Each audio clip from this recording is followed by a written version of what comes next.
Friends అందరూ ఎలా ఉన్నారు? నేనైతే చాలా బాగున్నాను.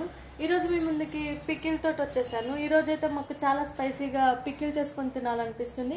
అందుకే మేము పికిల్ చేసుకోబోతున్నాం. సో ఆ రెసిపీ మీకు కూడా చూపిద్దాం అనుకుంటున్నా. ముందుగా దానికి కావాల్సిన పదార్థాలు చూద్దాం. ముందుగా కట్ చేసి పెట్టుకున్న టొమాటోస్, ఆనియన్స్, పచ్చిమిర్చి, బెండకాయ, అలాగే కొంచెం చింతపండు. చూసారు కదా కావాల్సిన పదార్థాలు. ఇప్పుడైతే తయారు చేసుకునే విధానం చూద్దాం. ముందుగా స్టవ్ వెలిగించుకొని దాని మీద ఒక ప్యాన్ పెట్టుకోవాలి. ప్యాన్ పెట్టుకొని ప్యాన్ హీట్ అయ్యాక అందులో ఆయిల్,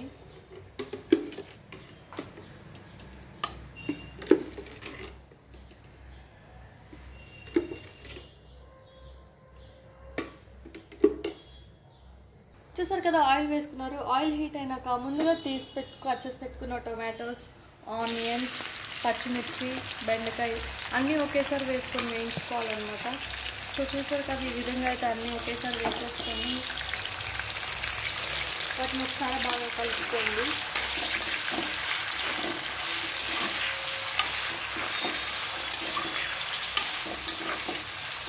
చూసారు కదా ఈ విధంగా అయితే కలుపుకొని ఆయిల్లో ఒక 5 minutes మగ్గించుకోవాలి. ఇవన్నీ బాగా మగ్గేదాకా ఉండాలి. సో ఆయిల్లో ఇవన్నీ మగ్గించుకుంటే చాలా బాగుంటుంది. అప్పుడు ఈ విధంగా అయితే మధ్యలో ఇలా కలుపుకుంటూ బాగా మగ్గించుకోవాలి. ఆయిల్ ఇలా మధ్యలో ఒకసారి కలుపుకొని మళ్ళీ మూత పెట్టుకొని 2 minutes మగ్గనిచ్చుకోండి. సో చూసారు కదా ఫ్రెండ్స్ ఈ విధంగా అయితే మగ్గించుకోవాలి. ఇవన్నీ బాగా మగ్గిపోయాయి. ఇవి కొంచెం చల్లారాక మిక్సీ పట్టేసుకుందాం.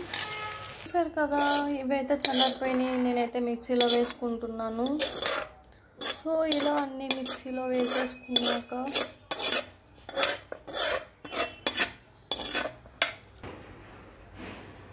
అందులో ఉప్పు,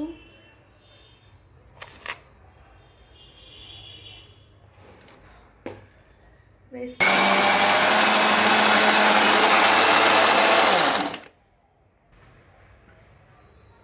సో చూసారు కదా ఈ విధంగా అయితే మిక్సీ పట్టుకోవాలి. ఇందులో ఎల్లిపాయ కూడా వేసుకోండి. నా వీడియోలో స్కిప్ అయిపోయింది వెల్లిపాయ వేసి చూపించేది. సో వెల్లిపాయ కూడా వేసుకోండి, చాలా బాగుంటుంది వెల్లుల్లిపాయ దెబ్బలు వేసుకుంటే. చూసారు కదా ఎక్కువసేపు తిప్పుకుంటే మరీ మెత్తగా అయిపోతుంది, పచ్చడి అంత టేస్టీగా ఉండదు. ఈ విధంగా మిక్సీ పట్టుకొని దీన్ని ఒక బౌల్లో సర్వ్ చేసుకోండి.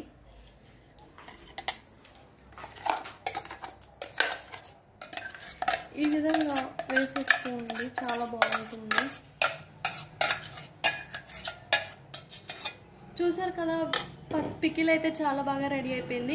ఇది వేడి అన్నంలో వేసుకొని తింటే చాలా బాగుంటుంది. సో వీడియో నచ్చితే లైక్ చేయండి, షేర్ చేయండి. మరిన్ని వీడియోస్ కోసం మా TFCC లైవ్ ఛానల్ని సబ్స్క్రైబ్ చేసుకోండి. Thank you.